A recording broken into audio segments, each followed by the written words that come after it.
기독교 신앙은 우리가 믿고 섬기는 그리스도와 우리 자신과의 관계를 신실하게 구축하는 것입니다. 이 인격적인 관계에서 아주 중요한 출발은 부르시는 자와 부름에 응답하는 자가 명확하다는 겁니다. 신앙생활을 많은 사람들이 이렇게 생각합니다. 내가 강력하게 불렀을 때 나에게 다가오시는 하나님을 경험하는 것이다. 하지만 좀 더 건강한 신앙은 우리가 불렀을 때 우리에게 다가오시는 그리스도를 접하는 것보다 우리를 먼저 부르시는 그리스도가 있고 그 그리스도의 부르심 앞에 우리가 반응하는 것이다 라고 이해하고 수용하고 참여하는 것입니다. 좀 더 건강한 신앙은 우리를 부르신 그리스도를 먼저 확신하고 그 부르시는 하나님께 내가 반응하는 것입니다. 이것이 우리에게 가장 강력한 축복이라고 이야기하고 기독교 신앙은 강조합니다. 하나님이 우리를 부르시는 것, 그 부르심에 반응하는 것은 우리의 삶에서 아름다운 것과 연결되어져 있습니다. 이 많은 형제 자매님들 중에 혹시 이름이 선미 있으신가요? 선미. 제가 기다렸던 자매가 저기 앉아 계십니다. 선미. 진선 있나요? 형제 중에 혹시? 진선. 없어요? 진선이에요? 이름? 미진이. 내 이름에 진이 들어가 있다. 진. 훌륭합니다. 내 이름에 선이 있다. 내 이름에 미가 있다. 멋집니다. 하지만 선미가 가장 아름다운 이름입니다. 하나님은 진리의 하나님, 선의 하나님, 그리고 아름다움의 하나님입니다. 아무래도 제 해석에 따르면 선미의 부모님께서는 선할 뿐만 아니라 아름다운 자녀가 되기를 원하는 그 마음을 담아 이름을 붙였을 겁니다. 하나님은 진리의 하나님, 선의 하나님, 그리고 아름다움의 하나님이라고 이야기하는데 아름다움은 하나님의 부르심과 연결되어져 있습니다. 이곳에서 신앙생활하는 동안 하나님께서 여러분들을 부르셨다라는 이 표현을 많이 들어봤을 텐데 이것이 교회라는 뜻입니다. 그래서 교회를 가리키는 표현이 에클레시아라고 이야기하는데 이 단어가 칼레인이라는 단어에서 왔습니다. 귀를 기울여 들어보십시오. 헬라어를 공부하라는 것이 아니고 음성적으로 들어보십시오. 칼레인이라는 말은 부르다라는 뜻인데 선미의 이름의 의미와 같이 칼로스, 칼론, 아름답다라는 뜻입니다. 부르다와 아름다움은 연결되어져 있습니다. 즉 우리의 삶에서 가장 아름다운 것은 부르심과 그 부르심을 나 자신의 삶과 연결시킬 때에 가장 아름다운 것입니다.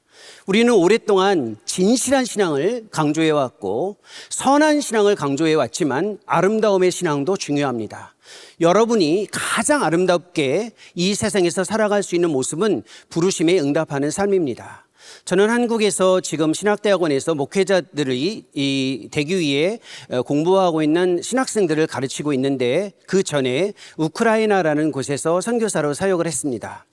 2020년 가을에 이곳에 들어오기 전에 한국으로 되돌아오기 전에 우크라이나에서 사역하는 동안 가장 인상적이었던 것 중에 하나는 비잔틴 문화의 영향을 받고 있는 사람들의 아름다움이었습니다. 자매님들은 네일 아트를 하시죠? 형제들도 간혹 하기도 하지만 대부분은 자매들이 네일 아트를 하는데 우크라이나에 있는 분들은 일주일에 한 번씩 네일 아트를 바꿉니다. 가난한 나라라고 생각할 수 있겠지만 그 아름다움이 삶에서 얼마나 중요한지를 문화에서 드러내고 있습니다. 그렇지만 진짜 아름다움은 무엇일까요? 베드로는 베드로전서 3장에서 이런 표현을 했습니다. 너의 아름다움을 머리에 단장이나 금, 장신구 내지는 화려한 옷으로 하지 말고 온유한 성품에서 주어지는 삶으로 하라라고 이야기합니다.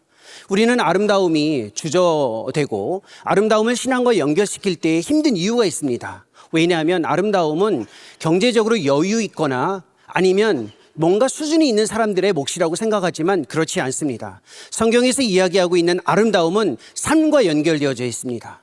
여러분의 삶이 경제적으로 신분적으로 어떤 위치에 있든 모두 다 아름다운 삶을 살아갈 수 있다는 겁니다. 그렇지만 여러분 가운데 이렇게 이야기할 수 있을 거예요. 목사님, 그래도 저는 신앙생활하면서 아름다움에 별로 관심이 없습니다. 그냥 진실하게 참되게 진리 안에서 살아가고 싶습니다라고 이야기하실 수 있는 분이 있겠죠. 하지만 이 부르심에 반응하는 삶은 아름다움을 넘어선 하나님 나라에 반드시 경험해야 할 필수 과정이기도 합니다. 마가복음 1장에 보면 때가 차서 하나님의 나라가 이 세상에 이르렀을 때에 요구한 내용이 나옵니다. 믿고 회개하라라고 이야기합니다. 그래서 하나님 나라에 속하기 위해 많은 사람들이 내가 믿음이 있어야 된다, 회개해야 된다라는 생각을 갖습니다. 그렇죠?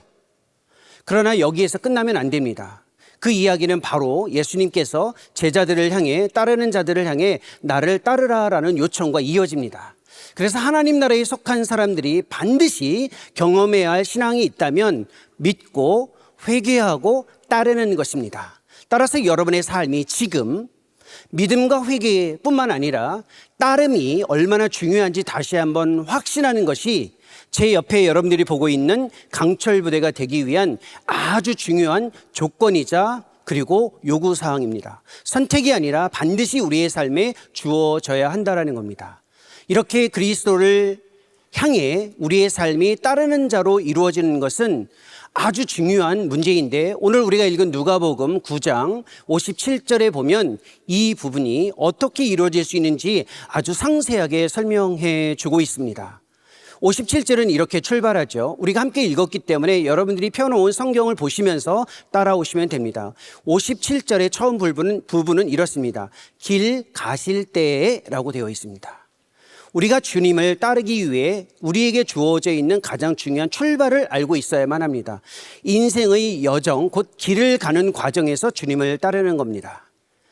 우리는 이제 곧 교회 전체가 철로의 역정이라는 책을 읽고 신앙생활을 할 계획 가운데 있습니다. 여러분들 가운데 이미 철로의 역정의 책을 읽어본 분들 있겠지만 가장 중요한 이 철로의 역정의 핵심 내용이 무엇이냐면 신앙을 여정으로 본다라는 겁니다. 여정은 여행이 아니에요.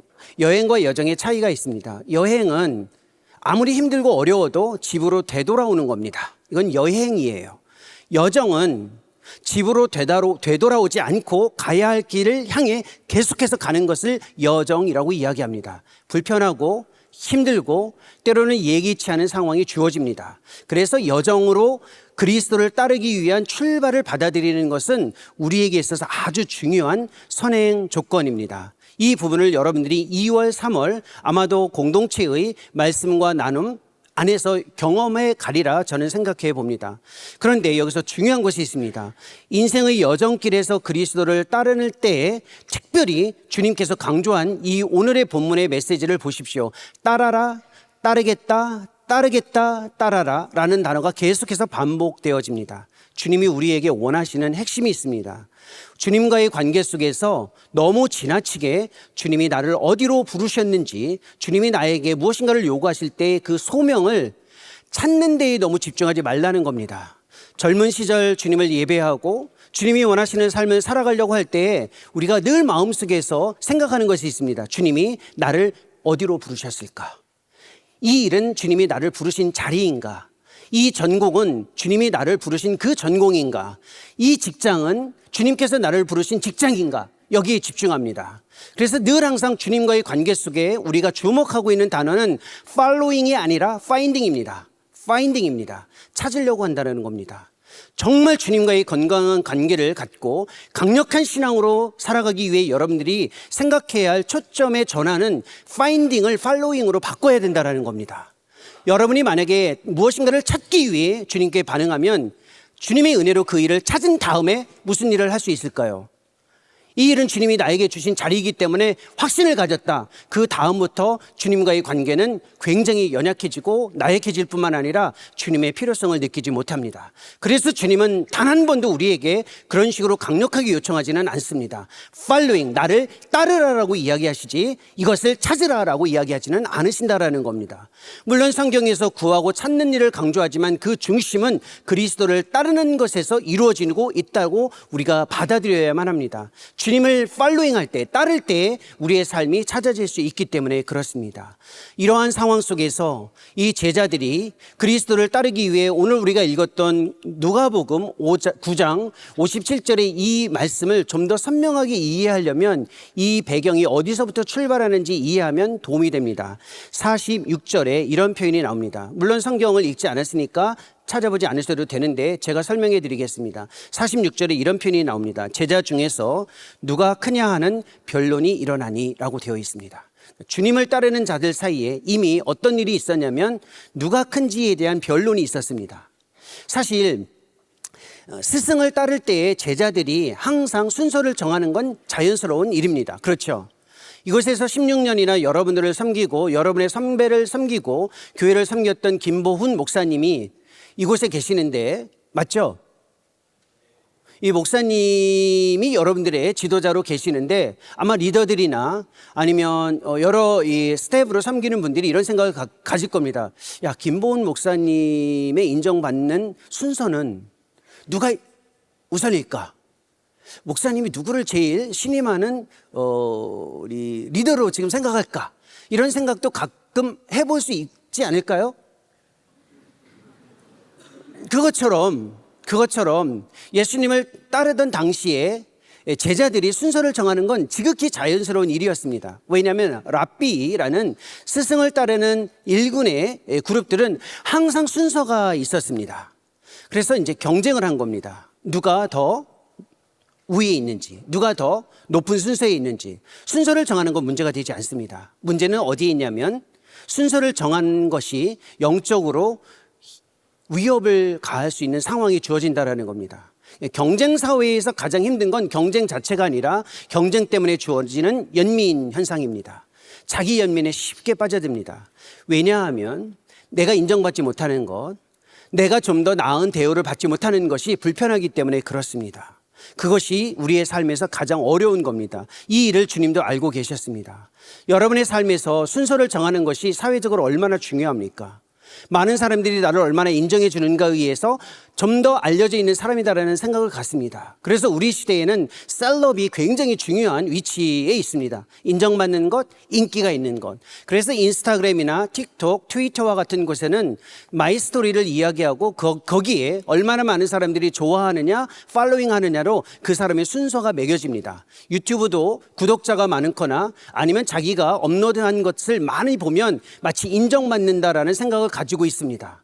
이런 시절을 우리는 지금 보내고 있습니다. 이때 정말로 주님께서 원하시는 것이 있다면 얼마나 많은 사람들이 인정을 해서 거기에서 인정받느냐가 아니라 얼마나 많은 사람들을 내가 인정받는 것이 아니라 내가 인정하고 있느냐로 순서가 바뀌어진다라고 46절에서 이야기합니다. 46절에 보면 이런 표현이 48절입니다. 이런 표현이 있습니다. 누구든지 내 이름으로 이런 어린아이를 영접하면 곧 나를 영접함이요 또 누구든지 나를 영접하면 곧 나를 보내신 이를 영접함이라. 너희 모든 사람 중에 가장 작은 그가 큰 자라고 이야기합니다. 여러분들이 그리스도를 따르는 삶의 과정에서 정말로 큰 자, 정말로 강력하게 주님을 따르려면 내가 얼마나 많은 사람들로부터 인정받고 있느냐가 아니라 내가 얼마나 많이 지극히 작은 자, 인정받지 못할 정도의 사람조차도 내 마음속에 담아내고 있느냐로 순서가 결정된다는 것을 생각해야만 합니다. 왜 어린아이일까요? 어린아이는 순전하기 때문에 어린아이가 아니라 그 당시의 어린아이는 우리 시대와는 달리 비인격적 존재였습니다. 즉 세상에서 인격적 가치를 인정받지 못하는 대상이라는 겁니다. 여러분들이 이 공동체 안에서 가장 큰 자는 어떤 자이냐면 가장 많은 누구도 관심을 갖고 있지 않는 그러한 형제 자매를 마음에 품고 관심을 갖고 기도해 줄 수 있다면 가장 큰 자라는 겁니다. 이렇게 도전적인 현실 속에 기준이 바뀌어지자 누구도 쉽게 주님을 따른다라고 이야기하지 못하는 겁니다. 그리고 그 본문이 바로 오늘 읽은 본문입니다. 이때의 길 가는 여정에서 어떤 사람이 예수님께 이렇게 이야기합니다. 57절입니다. 후반부에 다시 한번 볼까요? 57절은 같이 한번 읽어보겠습니다. 길 가실 때에 어떤 사람이 여짜오되 어디로 가시든지 나는 따르리이다. 이 말은 그냥 나온 게 아니라 바로 이 복잡한 상황 속에 예수님께 꾸지람을 들은 다음에 주어진 표현입니다. 이렇게 용기를 내어 어떤 사람이 이야기하자 예수님께서 말씀하셨습니다. 58절이죠. 명확하게 성경의 가르침에 따르면 예수님이 이렇게 이야기합니다. 여우도 굴이 있고 공중에 새도 집이 있으되 인자는 머리 둘 곳이 없도다. 무슨 말일까요? 이 사람은 용기를 내어서 이야기한 겁니다. 예수님, 제가 예수님을 따르겠습니다. 예수님의 답변은 칭찬이 아니에요. 아마 여기 이제 갓 고등학교를 졸업하고 대학이나 청년의 새로운 세계에 들어오기 위해 오신 형제 자매들도 있을 거라 저는 예측하는데, 이 앞에 계신 분들은 비교적 젊어 보여요. 제일 앞에 앉아 계신 분들, 이제 대학 가고 청년의 시절을 시작하시는 분들이시죠? 아닌가요? 제가 잘못 봤나요? 아니면 이제 막 대학교 1학년 시작하시는 형제 자매들 어디 있어요? 아, 이쪽에 있군요. 제가 잘못 봤군요. 이제 막 청년의 길을 들어서는 이 상황에서 용기를 내어 이 어떤 제자의 마음을 담아 이 고백을 생각해 보세요. 주님, 제가 주님을 따르겠습니다. 이제 새롭게 펼쳐지는 제 인생길에서 주님을 따르겠습니다 라고 했어요. 그러면 주님께서 칭찬을 하셔야 되는데 이렇게 이야기한 겁니다. 여우도 굴이 있고 공중에 나는 새도 집이 있는데 나는 머리 둘 곳조차 없다. 즉 내가 너에게 줄 것이 없다라는 겁니다. 줄 게 없어요. 여러분은 예수님을 따르며 무엇을 기대하고 계십니까? 내가 주님을 따르겠다라고 헌신하며 지금도 주님을 따르는 자가 되겠다라고 마음속에서 찬양을 하고 고백을 하는데 예수님의 답변입니다. 내가 너에게 줄 것이 없다라는 겁니다. 부담스럽지 않으신가요? 줄 게 없대요. 이 말은 예수께서 우리에게 요구하는 분명한 가르침이 있는 겁니다. 주님을 따를 때에 내가 기대하는 것을 얻기 위해 주님을 따르지 말라는 겁니다. 내 목적을 정해놓고 그것을 얻기 위해 주님을 이용하지 말라는 겁니다. 우리가 주님을 따르되 내가 정해놓은 목적을 너무 깊숙하게 확신하고 그것을 이루기 위해 주님을 이용하는 것을 주의하라는 겁니다. 많은 젊은 시대에 그리스도인으로 헌신하는 청년 형제 자매들의 안타까움이 여기에 있습니다. 여러분들이 정말 강력하게 강철 부대로 주님을 따르기 위해 마음속에서 다시 한번 생각해야 할 주제가 있습니다. 내가 혹시 내 인생의 목적을 너무 확신하고 그것을 이루기 위해 주님을 이용하고 있지는 않은가? 주님은 이용의 대상이 아니라 즐거움의 대상입니다. 신앙 고백의 가장 첫 번째 질문은 인간의 궁극적인 목적이 무엇이냐입니다. 거기에 여러분들은 무엇이라고 답변했나요? 하나님을 영원토록 영화롭게 하고 즐거워하는 것이다 라고 답변했습니다. 그런데 여러분들이 정말로 즐거워하는 것이 즐거움의 대상이 하나님인지 아닌지를 다시 한번 생각해 보십시오. 하나님을 즐거움의 대상이 아닌 또 다른 즐거움의 대상을 정해놓고 하나님을 나의 즐거움의 대상에서 멀어지게 하고 있는 것을 주의하라는 것입니다. 여러분의 삶의 자리에서 정말로 즐거워하는 것이 무엇입니까? 그것이 하나님이 아니면, 그것이 여러분들이 믿는 그리스도가 아니면 주의해야 된다라는 이 이야기입니다. 우리가 주님을 즐거움의 대상으로 받아들이려면 믿음의 가장 중요한 중심을 다시 확신해야만 합니다. 주님은 내 인생의 목적을 이루기 위한 이 용의, 즉 수단의 대상이 아니라 그 자체로 그분만을 즐거워해야 할 대상으로 받아들이라는 겁니다. 그래서 예수님이 내가 너에게 줄 것이 없다라는 말은 다시 해석하면 이겁니다. 네가 기대하는 것은 내가 줄 수 없되 나 자신은 너에게 선물이 될 수 있다라는 뜻입니다. 예수님이 우리에게 허락해 주신 위대한, 주님을 따를 때 허락해 주신 위대한 선물은 주님 자신이라는 겁니다. 여러분은 여러분에게 정말로 주어진 즐거움의 대상인 그리스도를 마음속에서 신뢰하며 즐거워하고 계신가요? 성경에 보면 가인과 아벨이라는 사람이 나옵니다. 예배와 연결되어져 있는 굉장히 대표적인 내용인데 가인과 아벨을 다 들어보셨을 겁니다. 가인도 믿음이 있었고 아벨도 믿음이 있었습니다. 똑같이 믿음이 있었는데 그 믿음에 차이가 있습니다. 가인도 믿음이 있었어요. 아벨도 믿음이 있었어요. 그 차이는 무엇일까요? 아벨의 믿음과 가인의 믿음의 가장 중요한 차이는 믿음의 간절함의 차이였습니다. 가인은 하나님을 믿었지만 본인이 가지고 있는 장자권을 좀 더 많이 의존했습니다. 하나님을 의존하지 않아도 이 세상을 살아가는 데 있어서 자기를 바쳐줄 수 있는 무엇인가를 가지고 있었던 가인은 아벨이랑 달랐습니다. 아벨은 완전히 이 세상에서 스스로를 바쳐줄 수 있는 것이 없었기 때문에 하나님을 전적으로 그리고 간절하게 신뢰했습니다. 하지만 가인은 이 세상에서 스스로 의존할 수 있는 무엇인가가 있었기 때문에 하나님을 전적으로 의존하지는 않았습니다. 이 차이를 하나님께서 명확하게 알고 계시다라는 겁니다. 그러니 여기 있는 모든 형제 자매들이 믿음이 있되 믿음의 차이가 있다라는 겁니다. 하나님을 전적으로 하나님이 아니면 안 된다라는 그 신뢰를 가지고 있느냐, 아니면 내가 믿고 의지하는 것이 있는데 그래도 조금 유익이 주어지니까 주님을 믿고 있는 자와는 완전히 다르다라는 겁니다. 이러한 교훈이 주어지자 어느 누구도 용기 있게 그럼 제가 주님을 따르겠습니다라고 하기는 어렵겠죠. 그렇죠? 이제 우리 고등학교에서 대학으로 가시는 우리 자매님들, 그렇죠? 좀 어렵겠잖아요. 그렇죠? 사실 조금 부담스러운 상황이 주어진 겁니다. 그러면 누구도 용기를 내서 그러면 제가 주님을 따르겠습니다라고 할 수 있는 사람이 없어요. 그렇죠? 그래서 59절에 보면 예수님께서 다가갑니다. 어떻게? 특정한 사람에게 다가가요. 저도 다가갈 수 있는데 제가 다가가면 눈빛을 회피하고 부담스러워할 것 같기 때문에 다가갈 수는 없어요. 하지만 생각해 보세요. 58절은 어떻게 시작하죠? 59절입니다. 59절은 어떻게 시작하죠? 이렇게 되어 있습니다. 같이 한번 읽어보겠습니다. 59절. 또 다른 사람에게 나를 따르라 하시니, 이렇게 되어 있어요. 여기까지 괜찮습니다. 또 다른 사람에게 나를 따르라 하시니, 마음이 들킨 거예요. 주님을 따르는데. 그래서 어느 누구도 용기를 못 내는 겁니다. 그래서 예수님이 다가와서 이야기하는 겁니다. 다가가서 여러분에게 직접 다가온다고 생각해 보십시오. 자, 이제 들었지?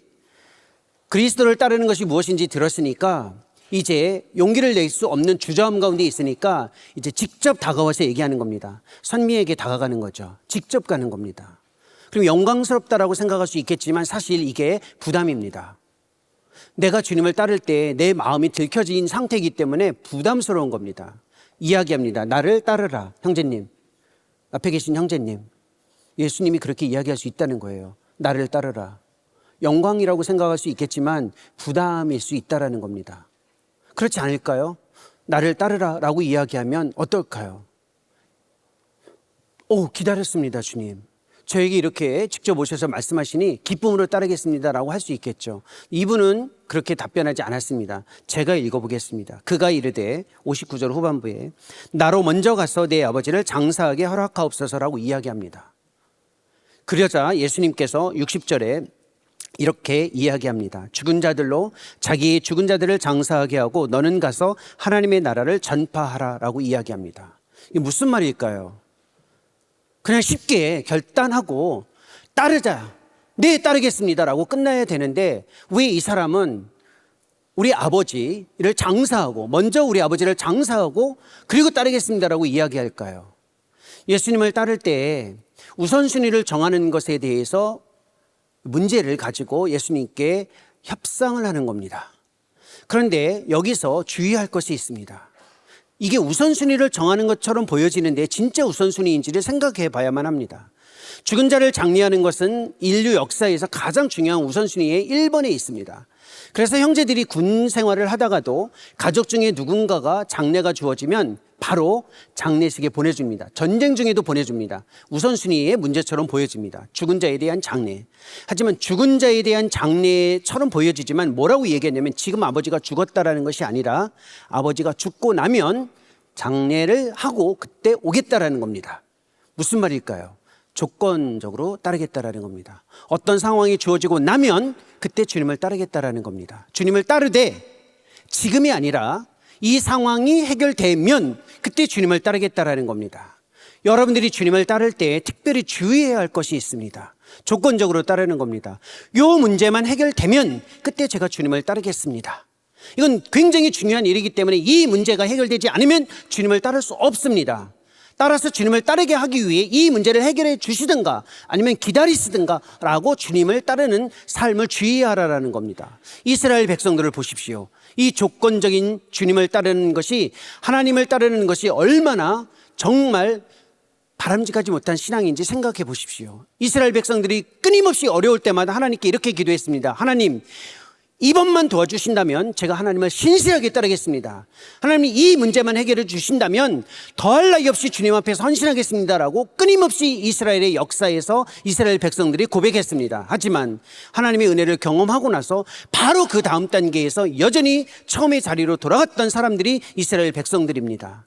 주님을 따르실 때 조건적으로 따르지 마십시오.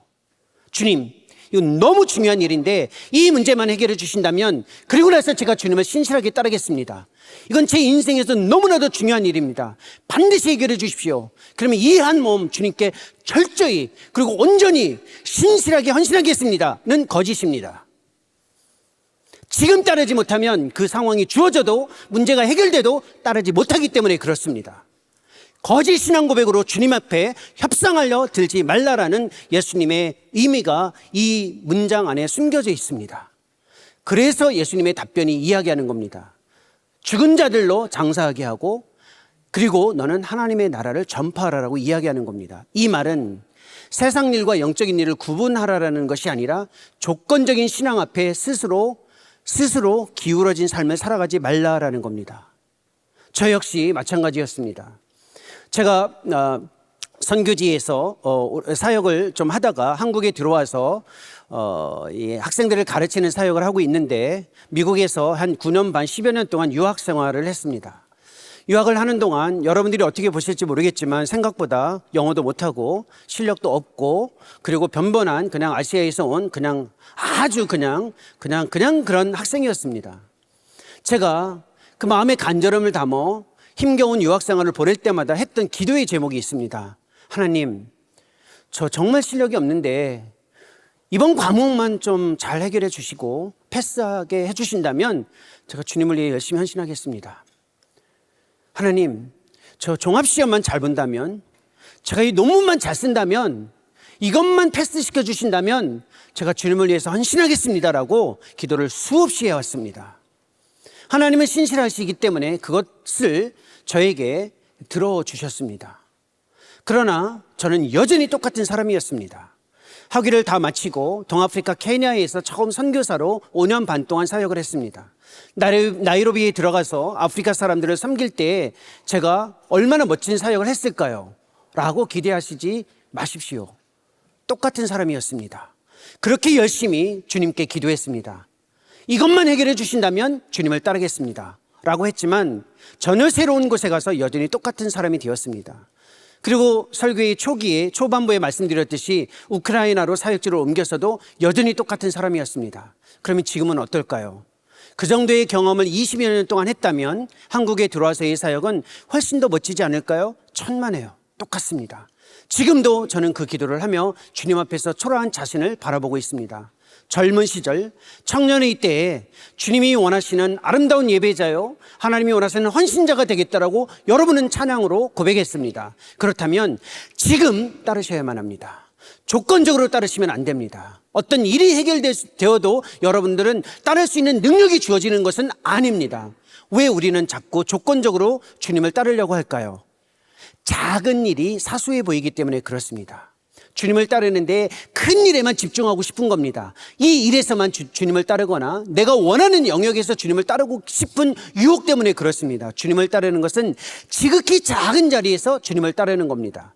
아주 작은 자리에서 주님을 따르지 못하면 어떤 큰 일이 주어져도 주님을 신실하게 따라갈 수가 없습니다. 에서라는 인물을 보십시오. 주간 그릇 때문에 인생이 망가졌습니다. 아니, 밥 한 그릇 먹은 것 때문에 인생이 망가질까요? 맞습니다. 여러분의 일용할 양식 한 끼가 여러분의 인생을 결정할 수도 있다는 생각을 가지고 주님 앞에 나가야 된다는 겁니다. 아주 작은 일상의 아주 작은 일 하나가 그리스도를 따르는 것과 직접 연결되어져 있습니다. 사울 왕을 보십시오. 한 나라의 왕인데 그 무수히 많은 백성들 가운데 젊은 형제 한 사람을 질투해서 인생이 망가진 사람이 바로 그 사울 왕이었습니다. 하지만 다윗은 어떤 인물입니까? 여러분이 알고 있는 다윗은 어떤 사람입니까? 물론 다윗은 실수도 했죠. 하지만 다윗은 어떤 사람이었습니까? 사울에게 쫓기고 광야에서 힘겨울 때 바람소리 하나에 있어도 주님을 찾았던 인물이었습니다. 짐승의 울음소리에 자신의 몸을 웅크리며 하나님의 도우심이 없이는 인생을 살아갈 수 없다라고 확신하며 모든 순간순간을 주님을 찾았던 사람이었습니다. 여러분이 주님을 따르시려면 큰 일을 정해놓고 그 일에 주님을 따르는 것이 아니라 지금 주어진 자리에서 아주 작은 일상의 한 영역에서 주님을 따르기 위해 마음을 준비해야만 합니다. 그러려면 여러분의 내면에 그리스도를 확신 있게 모시고 섬기고 의지해야만 합니다. 내면에 계신 그리스도를 명확하게 인정하는 것을 고독의 실천이라고 이야기합니다. 단절된 외로운 삶이 고독이 아니라 내면의 그리스도를 인정하고 그리고 늘 동행하기 위해서 살아가는 훈련을 뜻합니다. 여러분은 어떤 삶을 살아가고 계십니까? 여러분의 내면에서 삶의 순간순간 그리스도를 외치고 의존하며 살아가십니까? 아니면 스스로 그냥 막연하게 지내고 계십니까? 내면을 보십시오. 그런데 청년의 시절에 가장 어려운 일, 가장 힘겨운 일이 무엇이냐면 자기 자신의 내면을 명확하게 바라보는 것입니다. 굉장히 어렵습니다. 그 내면을 정확하게 바라볼 때에 삶의 작은 일에서도 주님과 연결된 삶을 살아가는데 그렇게 하지 못하는 경우는 우리의 삶이 생각보다 어렵고 내면을 바라보지 못하는 강력한 도전에 처해 있기 때문에 그렇습니다. 여러분 스스로의 내면을 바라볼 수 있는 훈련을 못하면 절대 주님을 작은 일에서 따르기가 어렵다라는 겁니다. 제일 어려운 것 중에 하나가 다른 사람들의 모습이 아니라 자기 자신의 내면을 보는 것이 어렵습니다. 여러분의 내면 어떻습니까? 쉽게 보여지나요? 쉽게 보여지지 않습니다. 사람은 자기 자신의 내면을 볼 때 생각하지 못했던 내면들의 모습이 주어지는 것이 두려워서 아예 보는 것을 차단하는 경우가 많습니다. 정말로 아름다운 것을 볼 때 두려워하는 것과 똑같습니다. 제가 아프리카 케냐에서 사역하는 동안 그곳에서 사역을 마무리하고 사역하는 동안 그렇게 하고 싶었는데 못했던 한 가지를 사역지를 떠나면서 한 것이 하나 있습니다. 그게 사파리입니다. 혹시 아프리카에서 사파리 경험하고 오신 분 계신가요? 아니, 제가 사파리를 자랑하려고 이야기하는 건 아니고 사파리의 경험이 있으신지를, 그러면 그 다큐멘터리 내셔널 지오그래픽에서 보여주는 다큐멘터리로 아프리카의 큰 이 사파리 경험을 보신 적은 있으신가요? 상상은 해보실 수 있겠죠. 그 정도의 이 사파리 경험은 1년에 2번밖에 없습니다. 그걸 직접 눈으로 보려면 비용이 어마어마하게 비싸서 그런 사파리는 보기 굉장히 어렵습니다. 대부분의 이 아프리카에서의 사파리는 어떻게 이루어지냐면 그냥 평범한 시즌에 이루어집니다. 도시에서 7시간, 8시간 차를 타고 이 대자연 국립공원에 들어갑니다. 대초원이죠. 차를 타고 가면 돈을 내야 되고 걸어가면 공짜입니다. 왜 그럴까요? 출입구에 걸어다니는 사람은 확인을 하지 않습니다. 하지만 차가 지나갈 때는 반드시 입장료를 받습니다. 차가 이제 어디서부턴가 차가 들어가기 시작하고 나서 이제 초원이 펼쳐지는데, 초원이 펼쳐진 자리에 이제 이 아프리카의 이 동물들, 이 대자연에 있는 그 동물들을 구경하는 방식이 주어집니다. 어떻게 구경하냐면 이른 아침과 해가 지는 저녁에 차를 타고 그 숲 깊은 곳, 초원 깊은 곳으로 들어갑니다. 그리고 자동차의 시동을 끄고 가만히 기다립니다. 한낮이 아니라 이른 새벽이나 저녁 시간에 가만히 있으면 30분 정도 기다리고 1시간 정도 기다리면 초식 동물들이 서서히 자기 자신의 모습을 드러내기 시작합니다. 가만히 있으면 그 동물들이 어떻게 움직이는지, 어떤 모습으로 있는지, 심지어는 자동차가 있는 근처까지 움직이기 때문에 눈으로 가까이 볼 수 있습니다. 근데 멀리 떨어져 있는 그 동물들을 보기 위해 자동차의 시동을 키면 시동을 키는 순간 숨어버립니다. 그 소리에 놀라 다 숨어버립니다. 그래서 볼 수가 없습니다. 마찬가지입니다. 여러분들이 지극히 작은 일에서 여러분이 어떤 사람인지, 그리스도를 따르고 있는지를 보려면 내면에서 여러분이 진짜 어떤 모습을 가지고 있는지를 볼 수 있는 훈련을 하셔야만 합니다. 그렇지 않으면 공동체는 다 이용의 대상이고 내가 어떤 사람인지를 숨기기 위한 방식으로만 쓰는 겁니다. 주님을 정말로 신실하게 따르려면 먼저 공동체 안에서 함께 강력한 군사가 되려면 여러분 혼자 있을 때 내면에서 어떤 사람인지를 볼 수 있는 훈련을 하셔야만 합니다. 이것이 너무나도 힘들고 어렵기 때문에 외면하거나 회피하거나 주저하는 겁니다. 더 힘든 이유는 상상하지 못했던 모습이 자기 자신에 있다는 것에 놀라기 때문에 그렇습니다. 따라서 강력한 군사가 된다, 강력한 믿음을 갖는다, 주님 앞에 강력하게 헌신한다라는 말은 외적으로 무엇인가 몸을 내어 던지는 것보다 더 중요한 것이 내면에 있는 나 자신의 연약한 모습, 생각지도 못했던 충격적인 모습, 내 스스로가 정말 이런 사람인가 하는 그 모습들을 정직하게 직면하는 훈련을 거쳐야 된다는 겁니다. 바로 그것이 바로 예수 그리스도께서 요구하신 먼저 가서, 즉 자기 스스로 생각하는 우선순위에 사로잡혀 있는 자에게 정말로 중요한 조건 신앙에 빠지지 말고 작은 일에서 주님을 따르고 헌신하기 위한 이 일에 집중하기 위한 초청입니다. 따라서 여러분들이 이 일을 하려면 하나 해야 될 중요한 실천이 있습니다. 우리는 많은 사람들이 이 세상을 살아가는 데 시간 관리가 중요하다고 이야기하죠. 기독교 신앙에서 중요한 것은 시간 관리보다 더 중요한 내용이 있다는 것을 알고 있는 것입니다. 많은 사람들이 자기 개발과 관련해서 제일 신경 쓰는 것이 시간 관리입니다. 일이 너무 많기 때문에 중요한 일의 순서를 정해놓고 그 순서 안에서 일을 해야 된다. 이게 신앙인 것처럼 이야기하는데, 신앙은 시간 관리를 이야기하지 않습니다. 신앙은 일이 많아서 신앙이 위협적으로 주어진다든지, 일이 없어서 더 열심히 하는 그 신앙이 주어진다든지 그러지 않습니다. 신앙에서 제일 중요한 것은 집중 관리입니다. attention management가 타임 매니지먼트보다 더 중요합니다. 우리는 타임 매니지먼트를 통해, 시간 관리를 통해 일을 정리할 수 있다고 하지만 신앙은 그렇지 않습니다. 내 마음이 집중하는 곳이 일이 아니라 하나님에게 있어야 된다는 것이 먼저 중요한 순서입니다. 하나님께 마음을 집중하고 있으면 일이 많아도 괜찮습니다. 하나님께 마음을 집중하고 있으면 일이 없어도 괜찮습니다. 여러분을 힘들게 하는 것은 일이 많아서가 아니고 많은 일들에 집중하고 있으면서 시간 관리에 갇혀 있기 때문에 그렇습니다. 신앙은 거기에서 이루어지지 않습니다. 일이 아무리 많아도 내가 하나님께 집중하고 있으면 그 모든 일들도 강력하게 해나갈 수 있습니다. 작은 일에서도 하나님을 만날 수 있다는 겁니다. 그러니 여러분이 빼앗겨버린 집중력을 다시 하나님께 집중하기 위해 노력하는 것이 외적으로 강철 부대가 되기 위한 우선순위라는 것을 기억하셔야 된다는 겁니다. 내면에서 하나님을 향한 그 집중, 이 집중의 훈련이 더 중요합니다. 이 정도 듣고 나자 한 제자가, 저는 제자라고 생각하는데 누가는 제자라고 이야기하지 않습니다. 61절에서 이런 표현을 합니다. 또 다른 사람이 이르되 먼저 용기를 냅니다. 그렇다면 충분히 이해했습니다. 61절입니다. 주여, 내가 주를 따르겠나이다마는 나로 먼저 내 가족을 작별하게 허락하소서라고 이야기했습니다. 이쯤 되면 설득이 되죠.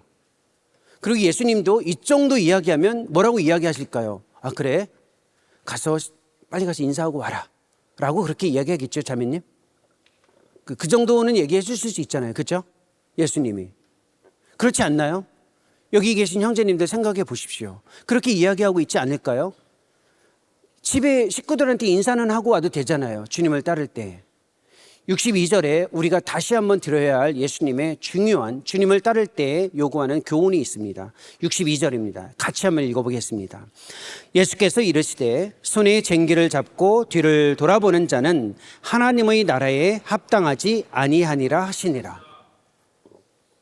이해는 되신가요? 여러분들을 제가 의심해서가 아니라 이 말이 문맥상 설득력 있는 예수님의 답변으로 주어지고 받아들여지시나요? 그러면 가족에게 빨리 가서 인사하고 와라 라고 하셔야 되는데 예수님께서는 그렇게 이야기하지 않습니다. 손에 쟁기를 잡고 뒤를 돌아보는 자는 하나님의 나라에 합당하지 않다라고 이야기했습니다. 물론 우리는 지금 농사를 짓는 사람들이 아니기 때문에 쟁기가 무엇인지 생각하는데 어려울 수 있습니다. 여기서의 핵심은 쟁기가 아니에요. 뒤를 돌아보는 겁니다. 사람은 그리스도를 따르는 과정에서 항상 과거를 향하게 되어 있습니다. 사람이 항상 뒤를 돌아보는 시점이 있어요. 언제 뒤를 돌아보냐면 힘들 때 뒤를 돌아봅니다. 항상 사람이 힘들면 어떤 생각을 하냐면 그때가 좀 더 나았다. 그리고 지금 스스로가 연약해질 때 그래도 그때는 때가 조금 더 헌신했지라고 생각합니다. 그러면 질문이 하나 주어집니다. 여러분의 인생에서 가장 힘든 때는 언제일까요? 아직 오지 않았나요? 가장 힘들 때는 언제인가요? 정직한 답은 지금입니다. 사실 여러분의 인생에서 가장 힘든 시점은 지금이에요. 팬데믹 시절에도 힘들었지만 사실 과거예요. 지금이 더 힘든 거예요. 하루하루가 힘겹습니다. 힘들면 항상 사람들은 시각을 과거로 향합니다. 왜냐하면 그때는 내가 견뎌왔고 그때는 내가 조금 더 괜찮았다라는 생각을 갖기 때문에 그렇습니다. 그 과거에 매이지 말라라는 겁니다. 흔히 우리는 이렇게 하죠. 첫사랑, 과거에 내가 주님을 뜨겁게 사랑했던 그 순간을 다시 회복해야 된다. 맞는 말이지만 바람직한 표현은 아닙니다. 왜냐하면 지금 내가 주님을 사랑하고 또 주님을 따르는 것은 새로운 방식 안에서 새롭게 주어질 수 있기 때문에 과거에 매일 필요는 없습니다. 그러면 앞을 본다. 손에 쟁기를 잡고 뒤를 안 보고 앞을 봐야 된다라는 말은, 앞을 본다라는 말은 무슨 뜻인가요? 막연하게 앞을 바라보면서 희망을 가져라라는 뜻도 아닙니다. 여러분이 주님을 따를 때에 지금 정말 인생의 가장 어려운 시점, 청년기를 보내는 청년기 시점에서 이 요구는 생각보다 어렵습니다. 여러분이 인생의 과정 중에 있지 않나요? 그러니까 앞에 인생이 잘 되기를 바랄 겁니다. 앞을 보고 인생을 가야 된다라는 말은 막연한 희망에 사로잡히지 말라라는 뜻이기도 합니다. 우리는 둘 중에 하나예요. 과거에 매이거나 앞을 보거나. 앞을 본다라는 말은 그냥 긍정적으로 앞에 뭔가 잘 될 것이다라는 막연한 기대를 갖지 말라라는 겁니다. 이미 예수님이 얘기했어요. 네가 기대하는 것을 나는 줄 수 없다라고. 그러니까 낙관주의, 긍정주의, 뭔가 이 희망을 가지고 뭔가 잘 될 것이다라는 막연함에 사로잡히지 말라라는 겁니다. 많은 사람들이 주님을 믿고 따를 때 힘들면 이렇게 조언합니다. 형제님 힘드시죠? 잘 될 거예요. 힘내세요. 이거는 신앙의 조언은 아닙니다. 물론 넓은 의미에서 잘 될 것이다라는 말이 무슨 말인지 알지만 그렇게 이야기하면 우리는 주님을 따르는 데 중요한 것을 놓치는 겁니다. 여기에서 주님이 손에 쟁기를 잡고 뒤를 돌아보지 말라라는 말은 무슨 말이냐면 네가 한 번도 살아보지 못한 그 앞길에 내가 너를 위해 가지고 있는 분명한 계획과 확신 있는 세계가 있다는 것을 반드시 받아들이고 용기를 갖고 한 걸음 내디디라라는 뜻입니다. 문제는 한 번도 경험해보지 못했고 한 번도 살아보지 못했기 때문에 그것이 무엇인지 몰라서 우리는 주저하는 겁니다. 하지만 반드시 그리스도께서 나를 위해 준비하고 계신 그 세계가 실제하고 있으며 그것을 향한 하나님의 분명한 초청이다라는 확신을 가져라라는 뜻입니다. 우리는 그게 무엇인지 모르기 때문에 힘든 거예요. 근데 우리는 무엇인지 알지 못하는 것 때문에 힘들어할 필요는 없습니다. 왜냐하면 신앙은 은혜가 중요하기 때문에 그렇습니다. 내가 기대했던 것이 주어지면 그건 은혜가 아니고 감사예요. 하지만 신앙은 감사보다 더 큰 은혜를 경험해야 합니다. 은혜라는 것은 내가 단 한 번도 생각하지 못했던 것이 내 앞에 하나님에 의해서 주어질 때 고백하는 것이 은혜라는 겁니다. 바로 이 은혜에 대한 초청이에요. 여러분을 향한 그리스도께서 제시해 주는 나를 따르라라는 말은 단순히 힘겨운 인생에 다시 힘을 내서 열심히 헌신하라라는 뜻보다 훨씬 더 포괄적입니다.